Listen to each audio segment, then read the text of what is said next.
नमस्कार मित्रों, सनातन की कथा में आप सबका स्वागत है। आज इस कथा के माध्यम से हम भगवान राम और माता सीता के विवाह के पूर्व के एक दृश्य के बारे में बात करेंगे, जिसमें यह सिद्ध होता है कि भगवान राम के साथ साथ माता सीता भी बहुत मर्यादा वाली स्त्री थी।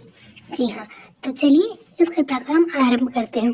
भगवान राम और लक्ष्मण विश्वामित्र जी के साथ मिथिला आते हैं और मिथिला में वह एक उपवन में यानी कि बगीचे में फूल तोड़ रहे होते हैं। उसी समय देवी सीता और उनकी सखियां भी वहां होती हैं, जहां माता सीता भगवान राम को देखकर मंत्रमुग्ध हो जाती हैं और उन पर मोहित हो जाती हैं।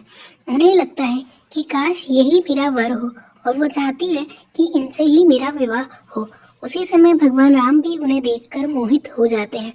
अब जब सीता माता को ये बात पता चलती है कि वो कोई राजकुमार है, तब वह चाहती है कि वो अपने पिता को जाकर ये बात बता दे कि उन्हें कोई पुरुष पसंद आया है।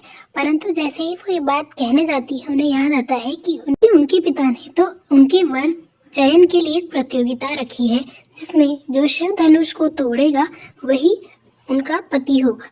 अब वो अपने मन में इस बात को रखती हैं और अपनी सखी से भी नहीं कह पाती, क्योंकि उन्हें लगता है कि यदि उन्होंने अपने पिता को ये बात बताई तो उनके पिता उनके प्रेम के कारण उनका विवाह राम से कर देंगे।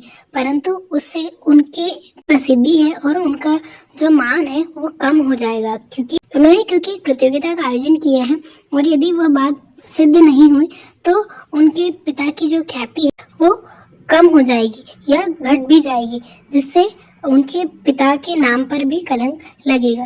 तब माता सीता अपने मन की बात देवी पार्वती को कहती है कि हे देवी, जिस पुरुष को मैंने पसंद किया है वही पुरुष उस धनुष को उठा पाए और उस पर प्रत्यंचा चढ़ा पाए, जिससे मेरे मन की भी कामना पूरी हो जाएगी और मेरे पिता पर भी कोई लांछन नहीं लगेगा।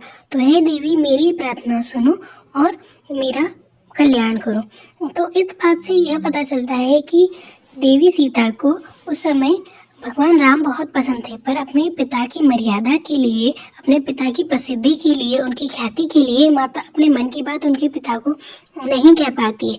यदि वो कहती तो उनके पिता को उनका विवाह करना पड़ जाता। इस बात से यह पता चलता है कि भगवान राम के साथ साथ माता सीता भी बहुत मर्यादा वाली थी। मैं आशा करती हूँ कि ये कथा आपको बहुत पसंद आई होगी और आपके लिए बहुत ज्ञानवर्धक रही होगी।